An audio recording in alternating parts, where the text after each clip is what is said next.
Hi everybody, Chris Titley here and welcome to Scoreboard. This episode is powered by SwiftX, Australia's top-rated crypto exchange and proudly homegrown, just like many of the athletes and business leaders we feature on Scoreboard.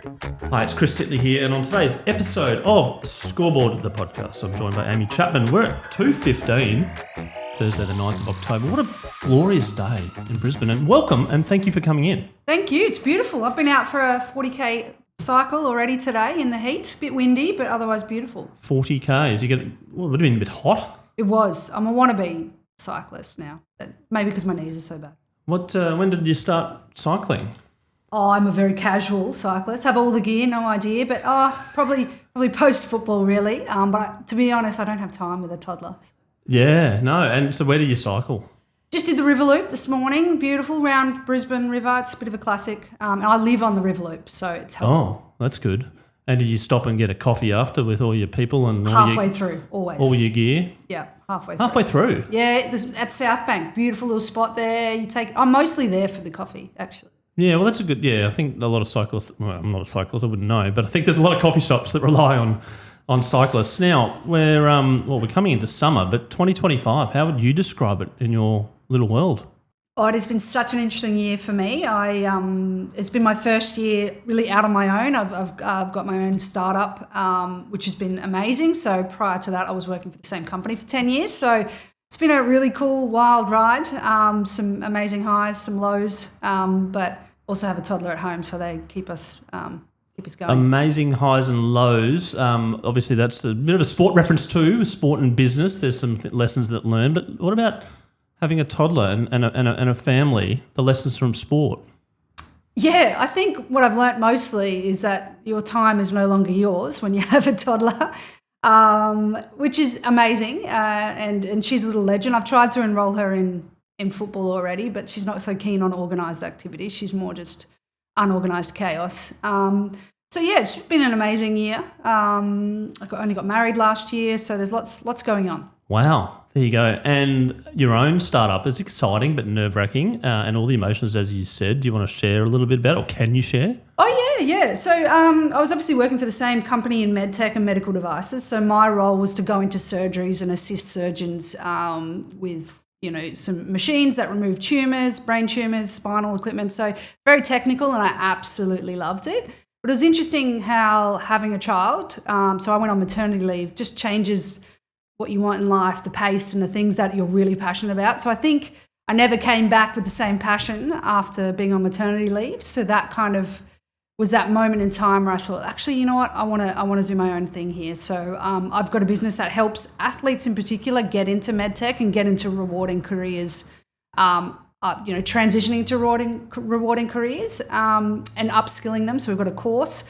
And then I have a top secret little medical device coming as well. Yeah, that'll be offline. We won't go online there. But in terms of transitioning from playing sport to life after, it's a topic that's discussed greatly in amongst Scoreboard. And certainly there's a bit of a cliff sometimes, and there's people trying to help. How would you describe your transition from sport into business and also identity?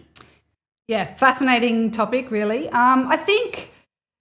Even though I felt that I'd set myself up really well for life after being a part of the Matildas and playing football professionally, I still really struggled. And I think even from the outside in, that people would say, oh, no, she seamless transition. But actually internally, I think that identity piece, that sense of community where every single day all your best friends was also your work. You would also have that, I describe it as football and football training, for example, is mindfulness. You go there and no matter what's happened during your day, you're only thinking about that next pass, that next run. So you have to be present in that moment.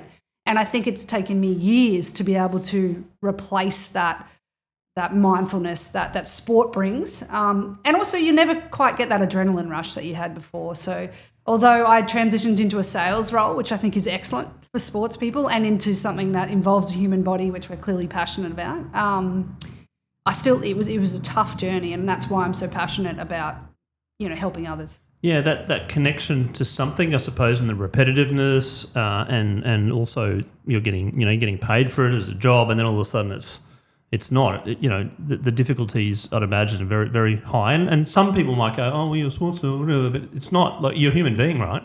Absolutely, and I think it's the big community factor, because all of a sudden, once you're out, you don't actually have time to go and catch up with a lot of those friends as well, and you actually then don't have as much in common with them as you thought you did, because you're now working full time. You've got to be in this corporate vibe, and I think a lot of athletes struggle from that transition from change rooms to corporate environments. So that's why I'm so passionate about helping them, but I think also a lot of athletes struggle about when to call time on their career.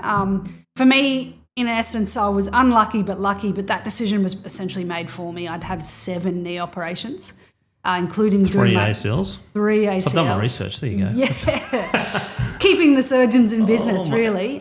Full circle, working, different areas of surgery, but yeah. Yeah, well, that was actually what sparked my passion for MedTech, is I originally wanted to go in, and I was very passionate about why women do their ACLs.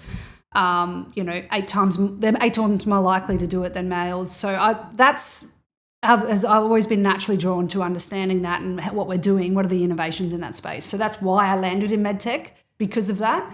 But it also meant that decision was kind of out in one tackle. My entire Matildas career, all my income, everything went, because there were 6-month contracts at that time, and that's a 12-month injury. So yeah.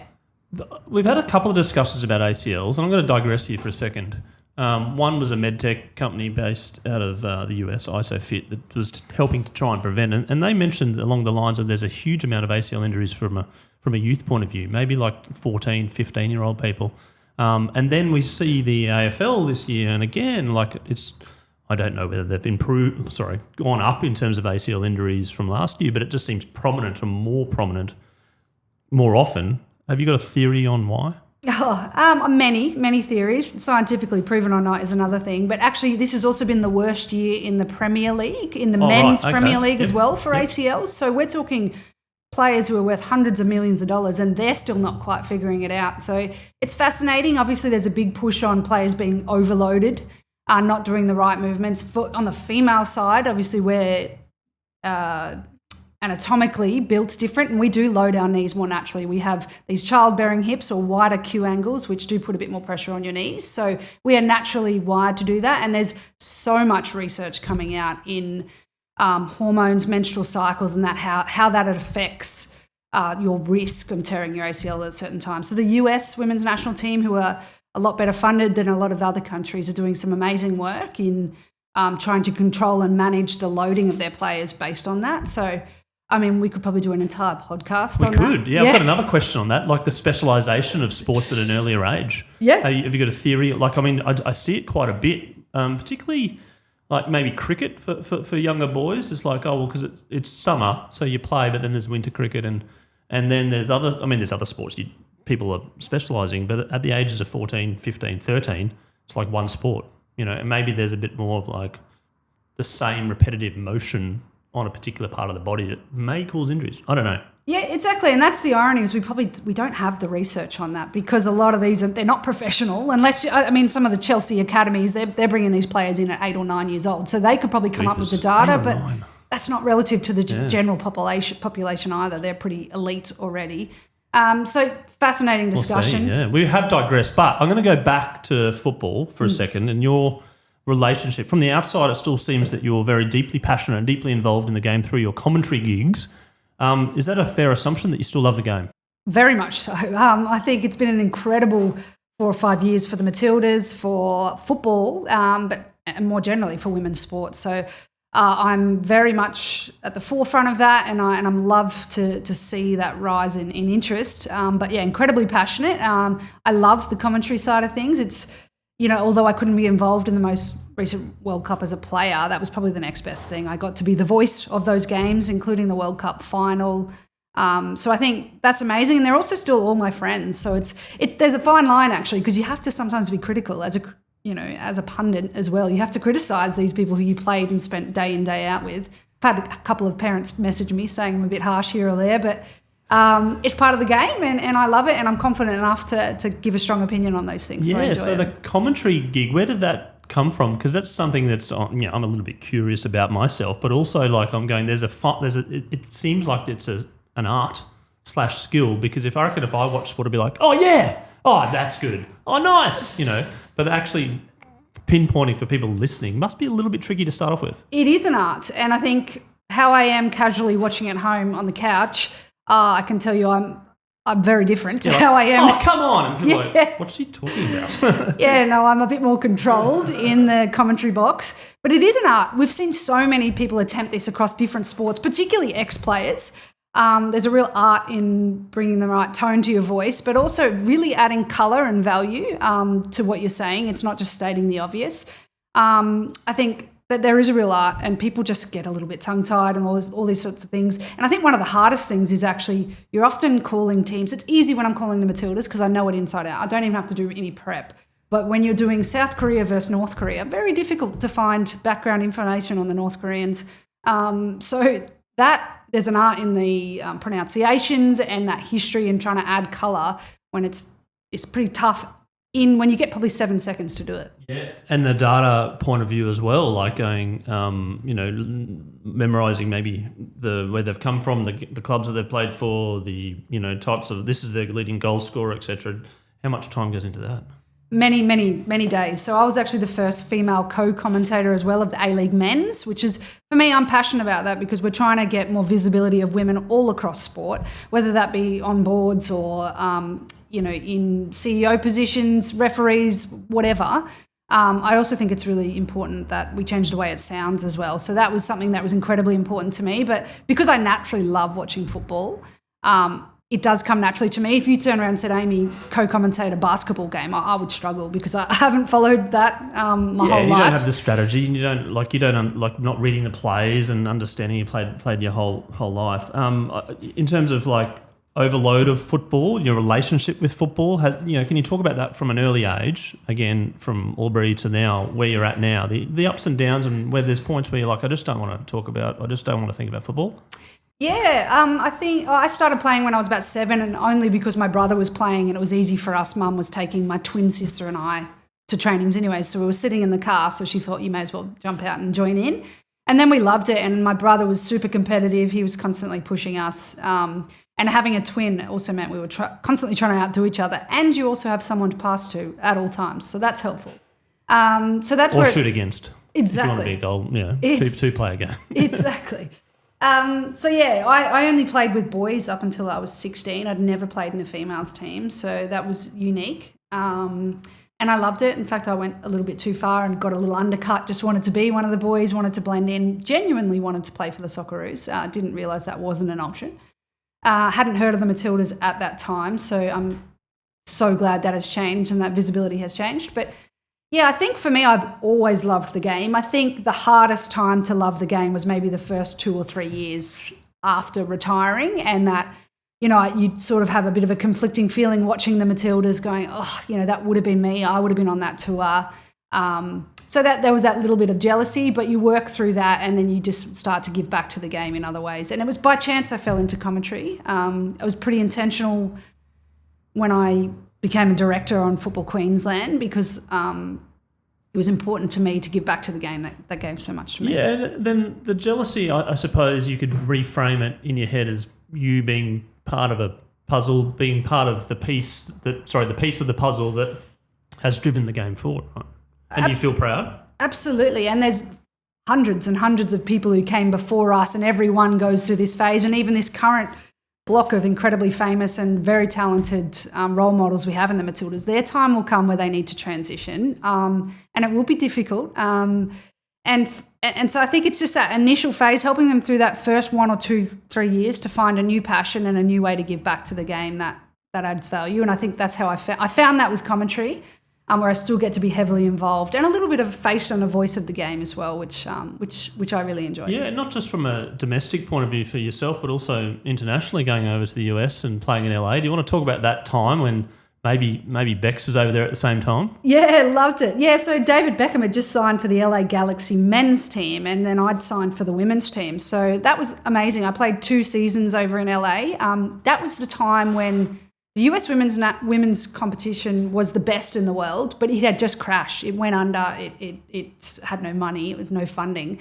So then they went to like a semi-professional, and that wasn't the plan. I was going over there hoping to play in the Pro League, and then it just went under. So I still went anyways and absolutely loved it. And it's such a different life. It's such a celebrity lifestyle over there. And really loved it. There were 7 international players. We were all living in the same big mansion that was owned by the club, and such a unique experience. And actually I was quite intentional because I was always a very technical footballer, but I lacked that physicality, and the Americans are such strong, powerful sprinters that I wanted to challenge myself where I wasn't very good, and I very much did that in that time. And that got me back into the Matildas, which was great. Yeah, the technical side of things, where did that come from? Did you love the data side of things as a child? Did you love watching games? Did you love commentating on games as a youngster? Like, where did that come from, and that sort of the superpower that you had as opposed to being the big rough player? Yeah, well, I think obviously just genetics meant that I was never going to be a big, strong, tall timber. But I was also just someone who was really passionate about mastering things. Like I was doing probably 3,000 juggles at the age of 11. So I just wanted to be able to master things. So that therefore gives you really great foot skills. Now, I didn't grow up watching any football really. You couldn't watch the Premier League. There was no women's football on TV. The Socceroos I would watch during the World Cup cycle, but mostly I grew up watching AFL, and had that been an option, I would have maybe looked at that. But I love that there's so much to the game of football, and I'm very biased. It is the world game, but I love that it's a decision-making sport. It's not if you're 6'6", you're going to be successful. You still need to be incredibly agile, skillful, be able to read the game. So I loved that there's so many elements you need to master. And then, so I think that's why I was, just that competitive nature that comes. And then knowing your position and knowing your position within teams, do you want to talk about that? Because it's a question I ask a lot to athletes and former athletes, is around your role, being comfortable with your role within a team and various different other teams, but also, obviously focusing on your own skills as well. Yeah, that changed and it evolved as you grow up. I think I originally came out as a striker. I was super, super quick. And then after I did my ACL twice before the age of 21, I probably lost that little X factor of pace and power that I had. So I had to almost evolve even at the age of 21, the game. So that's when I really started being a bit more technical. And so I went from playing up front to probably like an attacking midfielder, a bit more central, someone who controls the game and tempo and those kind of things. Also, in football, we changed from like a 4-4-2 formation into a 4-3-3, and that's globally, the whole world went, actually, this is a better way to play.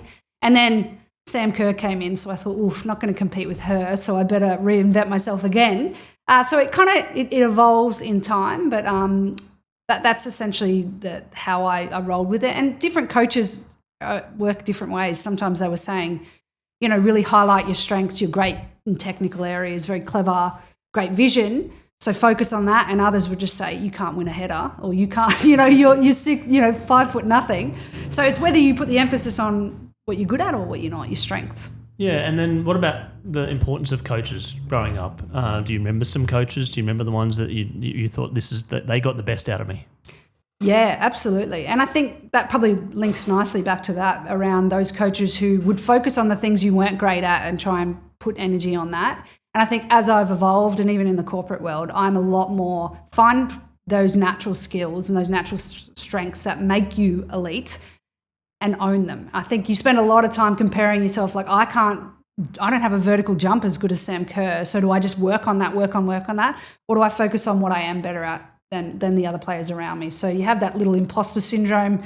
It's absolutely there. Even the top players in the world are constantly like, oh, my left foot isn't quite as good as that person. So I think I wish I knew then what I know now around strengths-based and just owning that, because you wouldn't get in your head so much, I think. Yeah, and work ethic. You want to talk about that for you and how important that was for you?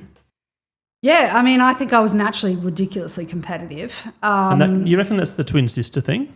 Or a brother or something early that kind of went, oh, I just want to beat these guys? I do think there is something, someone should do some studies on twins, because I think it's tough, but you are always been compared. It's wild. And my older sister has twin identical 11-year-old boys, and their competitiveness against each other, it's like the rest of the world doesn't exist. And sometimes it's amazing to watch, and other times it's actually quite sad, because if one may not enjoy a sport if the other one's slightly better at it. So you're like, oh, they've just lost that love because of that direct competitiveness. Did you say older sister or younger sister? Yeah, older sister. Yes, and my older sister has twins. We've got twins everywhere in our family. So so not your older twin or younger twin? No. So I've got an older sister, then I've got twin and a brother. And in your twin, who was the oldest or youngest? Oh, yeah, I lost that race, actually. My twin is older. So maybe there could be a little bit of from birth competitiveness going. And she brings that up often. Is it 10 minutes or 12? 5? She won the race to life. So there you go. So you're like, from that, and you're like, no, I'm going to win this race. Yeah. No, maybe there is something there. And there's definitely something in the twin thing. There's definitely something in having older siblings and or a brother. Like he used to be furious at us if he'd want us to bowl, to him in cricket, and he'd be fuming if it wasn't quick enough for him. So he'd just be like, go and practice. So we would literally just practice to bowl quick enough for him to enjoy his And so there's a cricket. couple of themes there. There's competitiveness and probably most likely resilience. Yeah. When your brother probably is like, no, bowl faster, smash. Go collect it. Bowl faster. And you're like, Yeah. okay. But we loved it. And I do think the childhood makes a massive difference and the friends you choose to hang around with and that kind of stuff. Looking back on some of these traits, quote unquote, interesting podcast recently with Chris Titley, the basketballer, and he was just saying, I don't buy into these buzzwords. Life is just life. And you look back and someone goes, you were very resilient. Was I? Oh, okay.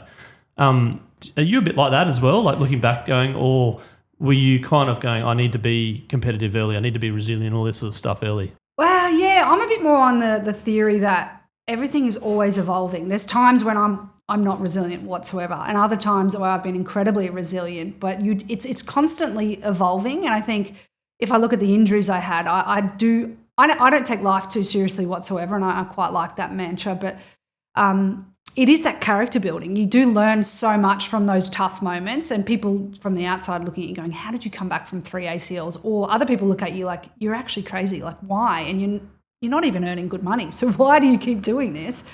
So you kind of have those people who look at you like you're a bit crazy and others who are inspired by you. So it depends. It's in the eye of the beholder, really. No, true. And the why, you mentioned the why then. Why was the why for you to play for Australia and the Matildas and come back after your injuries? I'm going to hone in on that now. Yeah. Mate, look, there's probably an element of I was naive about how big of an injury those ones were. It's 12 months. People have been, I think Lincoln McCarthy from the Lions has been out 2 years in a row now. Like he went back for one game and was like, oh no, poor, it's quite a horrific injury. Very horrific. It's as bad as it gets. And someone who now has MedTech background, you're better off breaking depends what fracture, but you're better off breaking your leg 2 to 3 times than you are in terms of recovery time and an ACL. Yeah.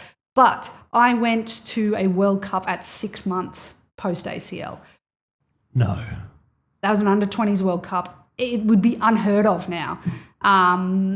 I wasn't very fit. What's those things that you can take, the injection things you have? Which cortisone, that's the one? Yeah. None of those. And I didn't have the LARS. I didn't have any fancy. I just had a traditional ACL using your hamstring. And I went to Russia for a World Cup at 6 months. I'd played one friendly game against boys and then went to a World Cup, which is wild. I mean, nowadays it would never be allowed. Maybe I paid for that slightly in the longer term. But I've forgotten what your original question was. Well, I've been listening, so I've forgotten too. But it was the why. The why did you get back after these injuries? And for people going, oh, there's no money in it. Why are you doing it? Yeah. Oh, you know what I did learn throughout those things is to sometimes you have to really bring back your major goals. I didn't come back because I wanted to play for the Matildas again from those ACLs. I came back because I just wanted to play one more game. And then I go, well, maybe I'll just play one more season. And then it was so if you can break those goals down into smaller, manageable bite sizes, that's how I think I kept going. If you look too big far ahead, you'll go, holy God, look at the pace of Ellie Carpenter. I'm never going to get back to that again. But you just break it into bite sizes and then you end up back there and you're like, oh, here I am. All right, it's halftime here on the Scoreboard podcast. And a quick shout out to some of our friends that are helping back the show. Firstly, Step One, the world's comfiest undies, according to me. I've been a Step One wearer for a couple of years now and love their product. And we've also got Grip Star socks, unreal grip, comfort, and performance. We're giving away a $50 Step One gift card as well as a pair of Grip Star socks. All you've got to do is send an email to chris@scoreboardpodcast.com with the word shout out. First in, best dressed, literally. Step One, Grip Star, Scoreboard. Let's get back to the second half. The big, hairy, audacious goal. Did you have one at all, though? Oh, I'm a bit more of a playing for the Matildas for sure, and just playing at the top of my game. I think, but I'm actually much more of a believer on those daily consistent goals than I am of the whole big, hairy, audacious. Like, I like it. It's catchy. But the BHAG. Everyone loves an acronym too. Yeah, they do. I'm just a bit more – someone come up with a clever everyday habits one. I'm a bit more on that train. Journals. Do you journal? No. Did you want a journal? No, nothing to do with journaling? Oh, look, I'm not a journaler. Don't worry. But a lot of athletes have been. That's why I asked the question. Yeah, no. They look back and they say, okay, look how far I've achieved, or that day that I was down, where I've come from. No, I know plenty of people who did do that. Not for me. Yeah. Probably could have benefited from that. Well, you never know, do you, really? Yeah, no, I'm not a sit down, kind of write things down kind of person. What about a visualizer? Were you a visualizer? I mean, I had some posters on the wall, but no, I didn't have vision boards or anything like that. No, before the game. Oh, 100%. Yeah, manifesting. Okay, so we've got the stadium coming up, we've got the 8 o'clock, and so I can get there at 6, and this is where I'll position, and this is where the crowd's going to be, and all this sort of stuff, yeah? Yeah, sorry, I was picturing a vision board there. No, that's okay. Yeah, very much so. Absolutely. I think we all do that. We try and, picture ourselves scoring a ridiculously good volley or something like that, which happens in training, very rarely in games. So, yeah, absolutely, and I think that just builds up your confidence, and you've got to be coming out with that little bit of ego and that little bit of confidence. So you have to, make it up in your head if you need to. Okay. Ego, arrogance, confidence, selfishness, these traits as a professional player, do you need them? No, I don't think you do need them. It depends how much talent you've got, I think. But I've seen, to be fair, the people I've seen who are the most arrogant actually never reach their potential. So I'd probably say the people who are incredibly humble, like Sam Kerr. She's actually incredibly humble and she is so talented. She could have mastered quite literally 10 different sports and been at the top of the world in those sports. But she's incredibly humble. She's very down to earth. I've seen more people be successful that are down to earth than I have with arrogance. With commentating, when you get a bit of a broader lens on players, you see some skills or some types of body language now that you can almost be like an oracle and say, that player, watch that player. Yeah, 100%. I think because particularly when you train with them day in, day out, and we actually had one coach, she was a Dutch coach. She didn't last too long with the Matildas. She was a little bit army-like, I would say, for the Australian personality types. But she was incredibly structured. She used to make us list what it was that were our weaknesses of our other players. So she would say, for someone like me, would you put the ball in the air to someone like Amy? And the whole team would go, no, she's tiny. And then they're like, well, would you give the ball to Claire on her left foot? And everyone's like, oh, no, she doesn't have a great left foot. So she would really highlight those individual characteristics about people.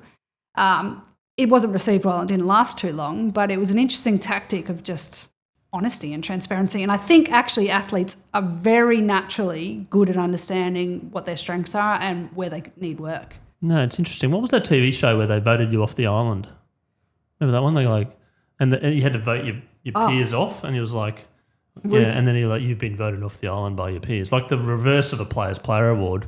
It was a reality TV show maybe 10 years ago. It's brutal. I mean, there's Survivor vibes. Yeah. And that sort of similar thing of like name your weakness and whatever. But feedback is interesting because I've heard different thoughts on feedback, and feedback is a gift, and feedback is people at a young age are like, I want to take feedback, I'm a really good player.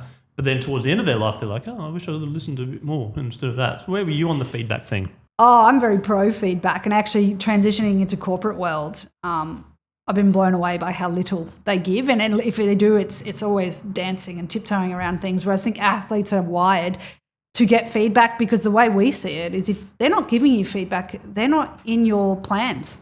You're not in their plans. Sorry, so they're not thinking about you. So if a coach hasn't come to me and said, Amy, you should have done this here, they're not investing in you as a player. So actually, I think it can cause sometimes for athletes, if you're hiring athletes, it can cause more damage if you're not giving them both positive and negative feedback, because with your athlete mindset on, it can be a question mark. And now you're a commentator, you're giving direct feedback to lots of people live, right? I know. And then you mentioned that sometimes you get a little text from the parents or something, or them saying, but you have to be honest. That's your job, right? Exactly. Yeah. I've had a couple of messages where they're like, you were a bit harsh there, and you sort of like, you've got to remember you're completely in the moment, and we are in the game as well. So sometimes you are saying, that was a shocker. Or Looks like they've had a big night the night before. Exactly. Yeah, you're not throwing them under the bus their entire career, but you're talking about that moment, what they could have done better. But there is an art to do that well.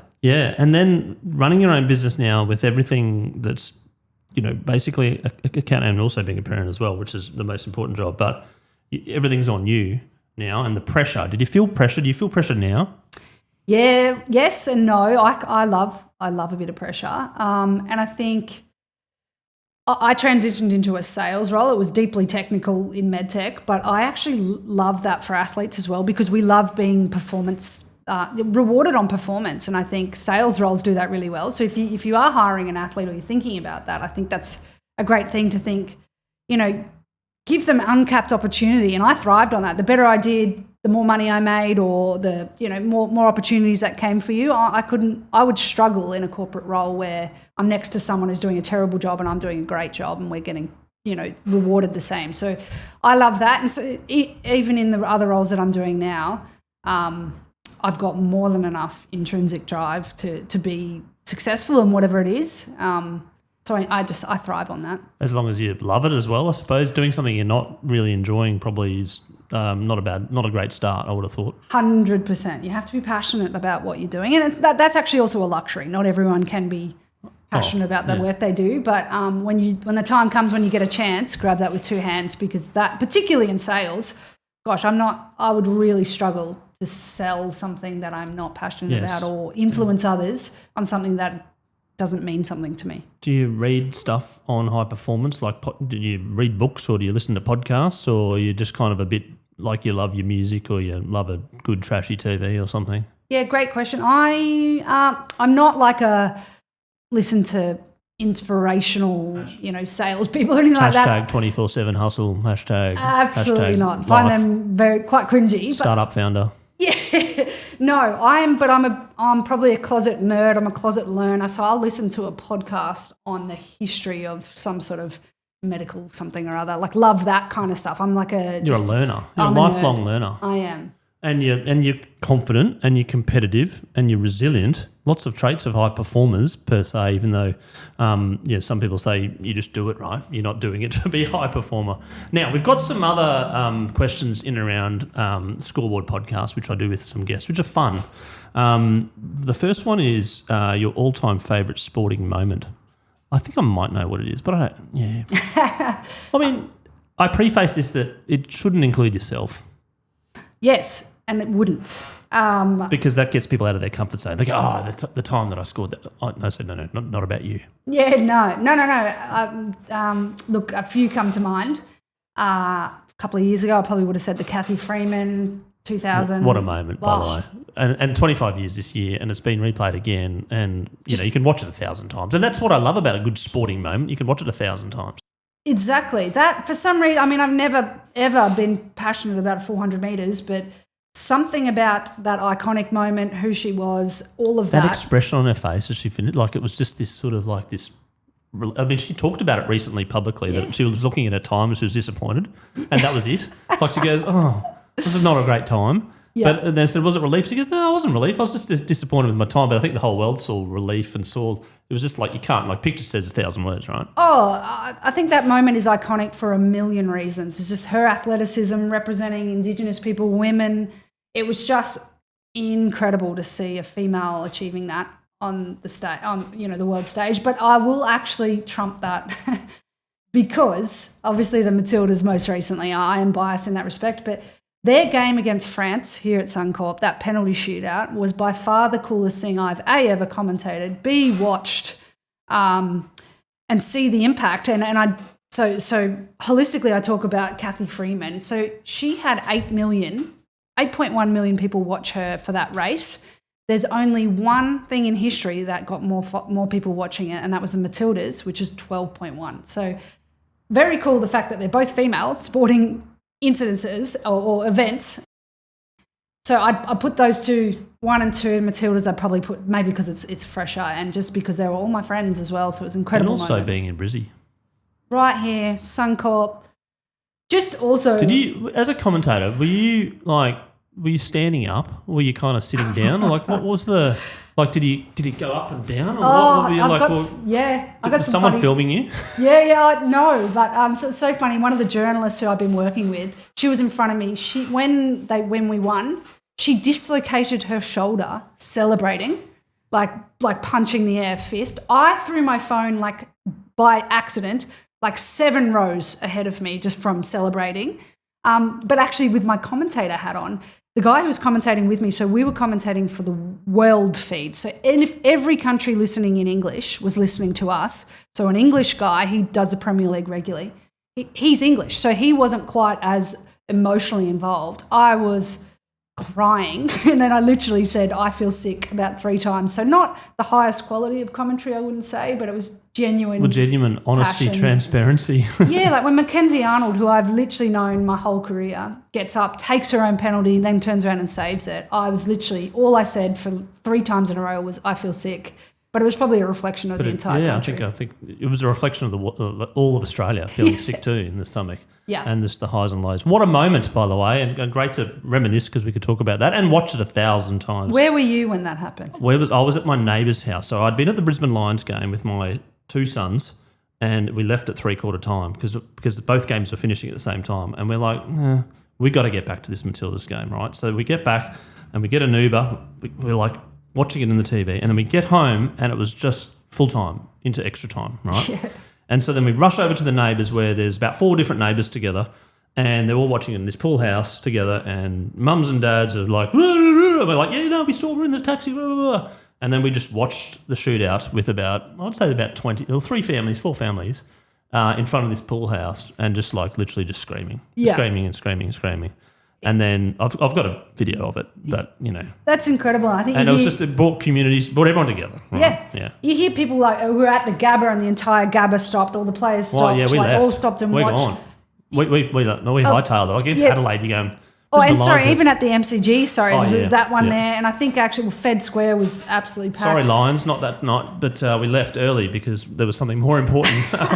And it was, I wouldn't say partially to do with the traffic, but the fact that it was an exciting game as well. We're like, we're going to get home because everyone's like, "Are you watching this game?" You're like, "Yeah, we are," and they're like, "No, we're watching this game now." Yeah, it was and awesome. People stop me all the time and say where they were in that moment. I have friends. Obviously, I worked in surgery a lot, so I had friends who were literally like, we had 4 operating theatres where they had it up on their phone showing and everyone was watching it as well. I'm like, that's just, it's iconic and it's amazing. It was obviously my good friends, but more importantly, women and football, I think. Such a good moment and a good elevation from where we are now, and hopefully more elevation as well. Now, Scoreboard does have a sponsor in SwiftX, which is Australia's Australia's most trusted crypto exchange with over 1.1 million users in Australia and New Zealand. As part of that sponsorship, we do a little segment called the Bucket List, and that is a sporting event that you haven't attended live thus far that you would love to attend as part of their new campaign. Where can crypto take you? Where could crypto take you, Amy? I would love crypto to take me probably to Brisbane 32, which means probably be a cheap trip for them given we're in Brisbane. But that would be amazing if we get tickets. I mean, it's going to be hard to get tickets, but if we can watch it live, that'd be amazing. It'll be incredible, I think. The Olympics, probably more generally the Olympics, the Matildas didn't qualify for the whole 12 years I played for the Matildas. So I think there's something unique about that event. If not, I would like to go to like a World Cup football final. That would be incredible.